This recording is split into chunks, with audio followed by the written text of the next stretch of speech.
ANM ನ್ಯೂಸ್ಗೆ ಸ್ವಾಗತ.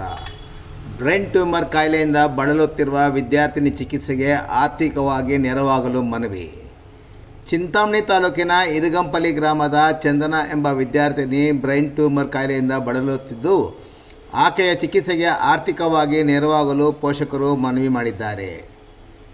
ಇರಗಂಪಲ್ಲಿ ಗ್ರಾಮದ ವಿ ಶಂಕರಣ್ಣ ಮತ್ತು ಬಿ ಕವಿತಾರವರ ಮಗಳಾದ ಎಸ್ ಚಂದನ ಬಿಕೊತ್ತಕೋಟೆಯ ಜವಾಹರ್ ನವೋದಯ ವಿದ್ಯಾಲಯದಲ್ಲಿ ವ್ಯಾಸಂಗ ಮಾಡುತ್ತಿದ್ದು, ಅತ್ಯಂತ ಪ್ರತಿಭಾನ್ವಿತ ವಿದ್ಯಾರ್ಥಿನಿಯಾಗಿರುವ ಆಕೆ ಇದೀಗ ಬ್ರೈನ್ ಟ್ಯೂಮರ್ ಕಾಯಿಲೆಯಿಂದ ಬಳಲುತ್ತಿದ್ದಾಳೆ. ಈ ವಿದ್ಯಾರ್ಥಿಗೆ ತುರ್ತಾಗಿ ಚಿಕಿತ್ಸೆ ಅಗತ್ಯವಿರುತ್ತದೆ.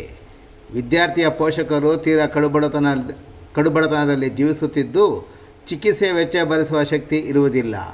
ಈ ಹೆಣ್ಣು ಮಗಳ ಚಿಕಿತ್ಸೆ ಸಹಕಾರ ಜವಾಬ್ದಾರಿಯನ್ನು ಮಾಜಿ ಜಿಲ್ಲಾ ಪಂಚಾಯಿತಿ ಸದಸ್ಯರಾದ ಸುಬ್ಬಾರೆಡ್ಡಿ ಅವರ ಮಗನಾದ ಮೋಹನ್ ರೆಡ್ಡಿ ರವರು ವಹಿಸಿಕೊಂಡಿದ್ದಾರೆ. ಚಿಕಿತ್ಸಾ ವೆಚ್ಚ ತೀರಾ ದುಬಾರಿಯಾಗಿದ್ದು, ದಯವಿಟ್ಟು ಎಲ್ಲರೂ ತಮ್ಮ ಕೈಲಾದ ಸಹಾಯವನ್ನು ಮಾಡಿ ಒಂದು ಹೆಣ್ಣು ಮಗಳ ಜೀವ ಉಳಿಸುವ ಪುಣ್ಯ ಕಾರ್ಯಕ್ಕೆ ಕೈ ಜೋಡಿಸಲು ಅವರು ಕೋರಿದ್ದಾರೆ.